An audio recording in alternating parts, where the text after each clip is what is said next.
They say pleasure is the reward. But what if it's just the costume? What if the things that make us laugh, scroll endlessly, eat without hunger, or swipe without meaning, are not really pleasures at all, but carefully crafted disguises, shadows dressed as sweetness, and behind them lies not joy, but emptiness. Think about this. When was the last time you truly felt full, not just fed, not just distracted, but genuinely whole? Can you recall a moment when nothing outside of you was needed to feel peace inside? That's rare today. We live in a culture that celebrates pleasure, but breeds starvation. Not the kind you fix with food, but the kind that gnaws at your soul. Carl Jung once warned, what we reach for to soothe ourselves may be exactly what blocks us from healing. The more we indulge in compulsive pleasure, the further we drift from the silence we need most. Let me paint the scene we all know too well. You wake up. You reach for your phone. Not because something urgent happened, but because that's what you always do. The screen lights up. A reel makes you laugh. You smile for 3 seconds, then another, and another. And just like that, hours vanish. But the ache, it lingers. You put the phone down and go to the kitchen. You weren't hungry, but you grab something sweet, or salty, or both. It doesn't nourish you, but you weren't looking for nourishment. You were looking for a pause, a break from the noise inside, a silence you haven't learned how to name. Jung understood this. He believed that every human has a shadow, a hidden self we avoid. And pleasure, it's our favorite shovel. We use it to bury our discomfort, to suppress what we refuse to feel. When you eat without hunger, scroll without purpose, or desire without connection, you're not seeking joy. You're numbing pain. And here's the painful truth. Most of what we call pleasure isn't joy at all. It's anesthesia. It's escape. It's relief from having to feel. But relief is not healing. And every time you choose relief over reflection, you reinforce a loop. You crave more because you never got what you truly needed. Now let me take you back to where this begins. You're 6 years old. You cry. No one comes. So your mind learns a brutal rule. Expressing pain doesn't work. But when you smile, perform, distract others, you're rewarded. People clap. They smile back. That reward etches itself into your brain. So you repeat the pattern. Not because you're shallow, but because it kept you safe. But now you're grown. And your pain? It's still there. Just quiet. Too quiet. So you turn up the volume of pleasure, louder than your loneliness, louder than your fear, louder than the child inside who still just wants to be held. Here's what Jung saw before most ever did. Pleasure, when used to avoid pain, teaches your body to fear stillness. And that's why silence makes you squirm. Why you need music in the shower. Why you fill every second with stimulation. Not because you're weak, but because stillness brings you face to face with the very parts of you you've spent a lifetime avoiding. And this is where the damage begins. Because when you can't sit with yourself, you can't know yourself. And if you don't know yourself, no amount of pleasure will ever feel like enough. So let me ask you this. Have you ever laughed at something and felt strangely sad afterward? Bought something and felt guilt flood in seconds later? Reached for someone and felt emptier the morning after? That's not because you're broken. It's because the part of you that craves presence is tired of being substituted by performance. Carl Jung believed that the soul doesn't want to be entertained. It wants to be seen. And when it's not, when it's ignored in favor of dopamine and distraction, it gets louder. Not through words, but through restlessness, through unease, through that quiet ache that nothing seems to touch. The scroll, the snack, the swipe. They scream, so you don't have to listen. But what if you did listen? What if, instead of reaching for the quick fix, you paused and asked, what am I really needing right now?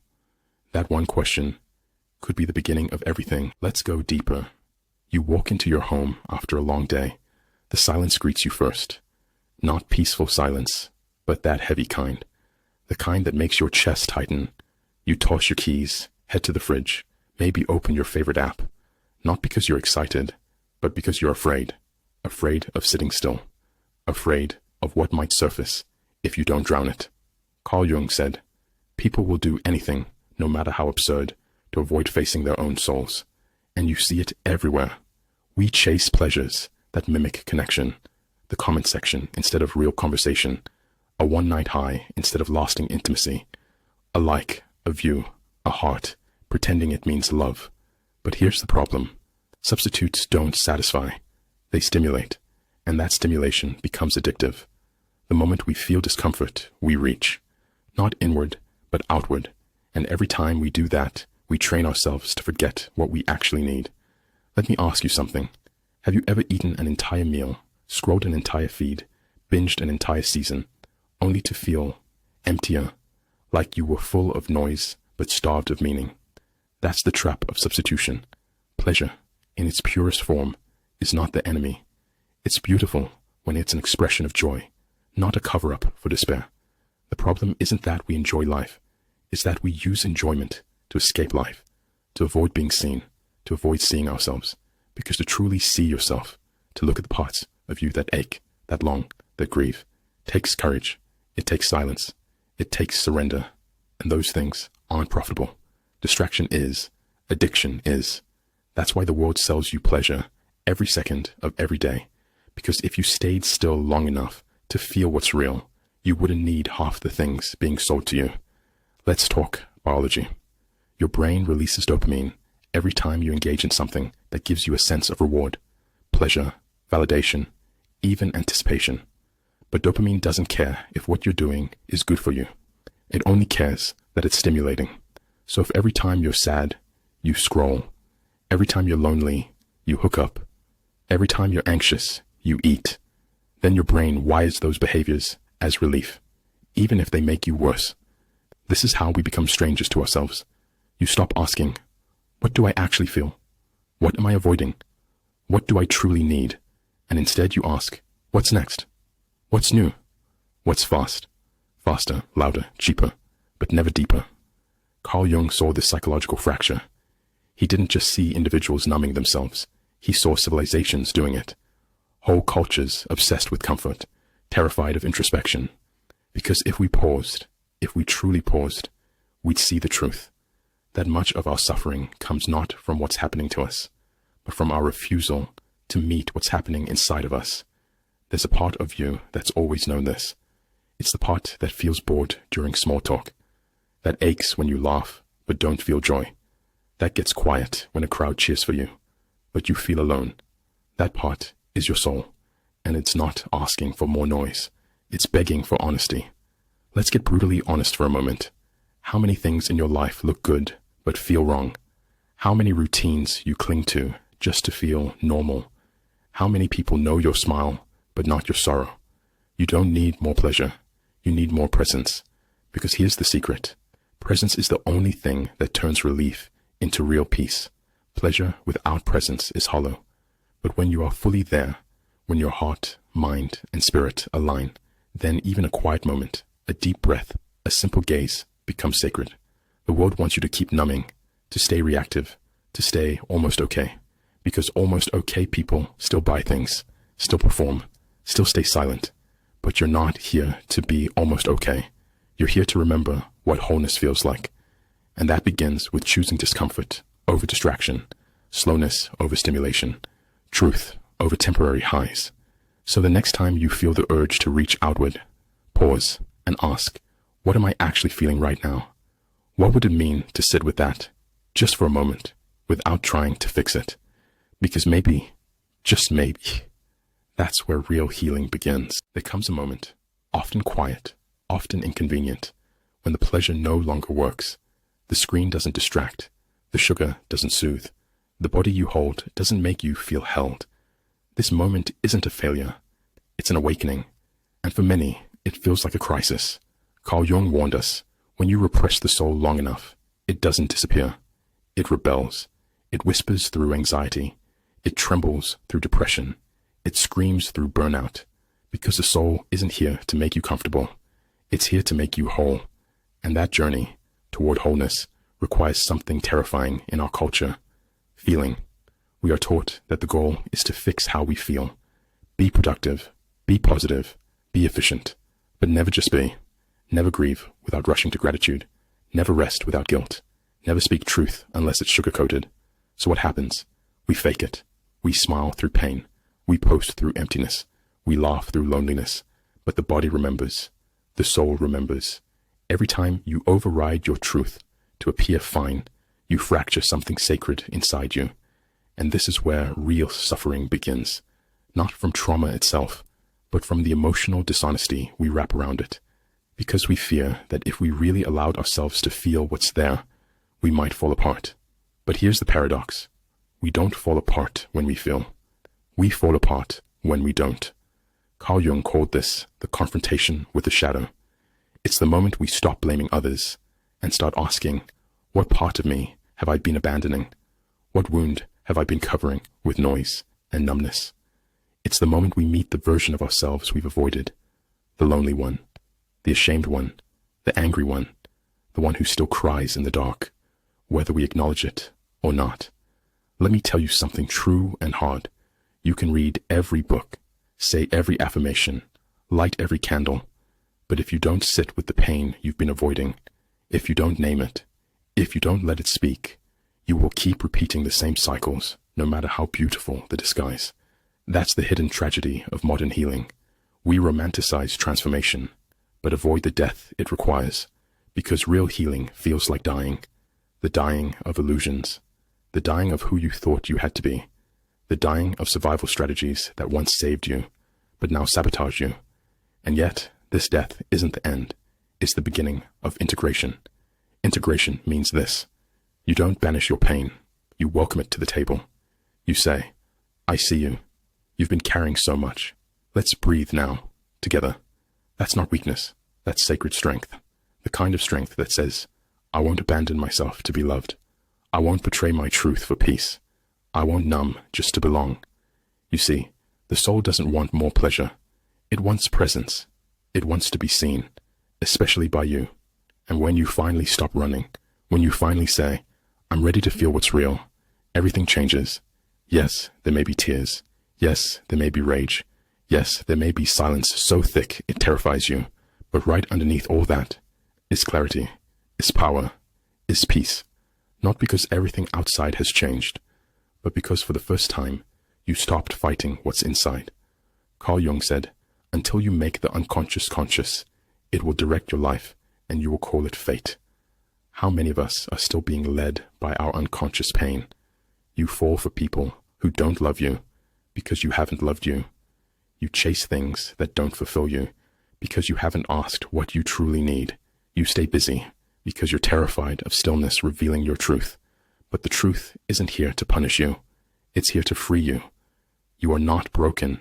You are buried beneath expectations, beneath coping, beneath layers of performance. But the real you, the soul of you, still breathes beneath it all, and it will keep whispering until you listen. So ask yourself tonight, when was the last time I sat with my feelings without trying to escape them? When was the last time I gave myself permission to fall apart so something real could come together? Because this is the rebirth Jung pointed to, not in some grand external achievement, but in the quiet moment when you choose to be honest with yourself, no matter what it costs.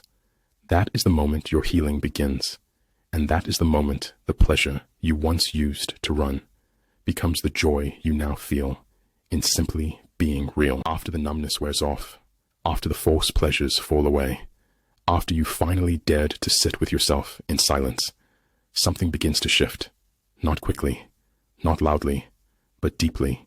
It's almost imperceptible at first, like a breath you didn't know you were holding, releasing. This is the space where true joy begins to emerge, not from escaping life, but from re-entering it. Carl Jung once said, the privilege of a lifetime is to become who you truly are, but no one tells you the price of that privilege. You have to walk through the fire of unlearning. You have to meet the ghosts you've been avoiding. You have to grieve the identity you wore just to survive. And then, in the stillness, you rediscover something that had been there all along, your capacity to feel without fear, to sit with beauty, without needing to post it, to witness a sunrise, without needing a reason, to love, without needing to control. That's what real joy is. It's not the thrill of winning. It's not the spike of dopamine after a like or a purchase. It's the peace that comes from alignment, from your body, mind, and soul, no longer fighting each other for dominance, but working in sacred union with one quiet aim, truth.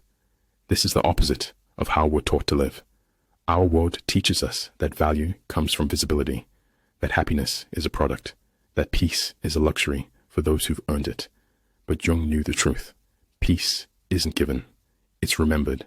It's remembered when you stop abandoning your soul to meet deadlines, when you stop trading authenticity for applause, when you realize that the greatest success is not being celebrated, but being congruent. Ask yourself right now, are you living in a way that feels like a performance, or does your life reflect your truth? This isn't about judgment. It's about liberation. Because once you've seen through the illusion, you can never unsee it.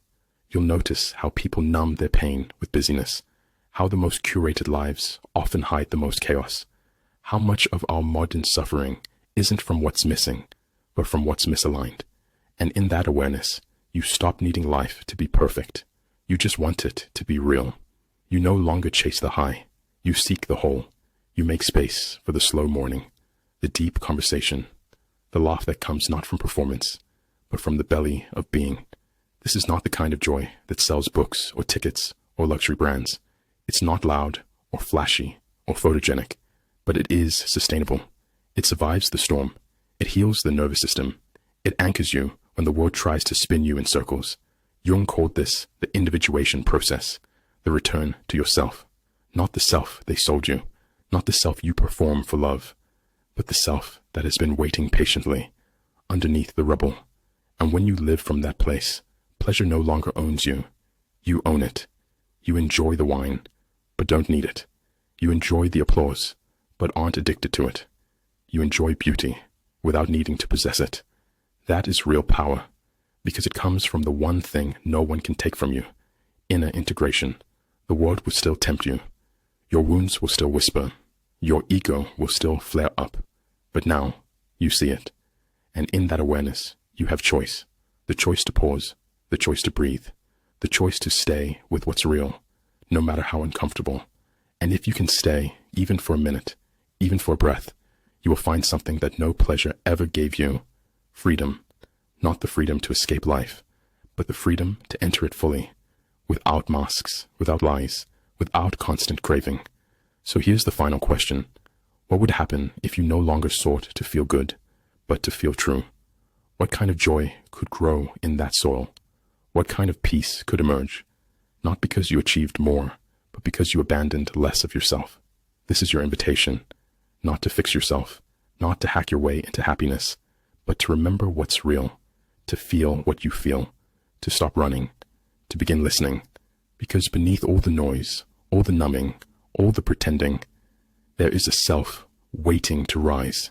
And when it does, you won't crave pleasure the same way again. You'll be too busy living.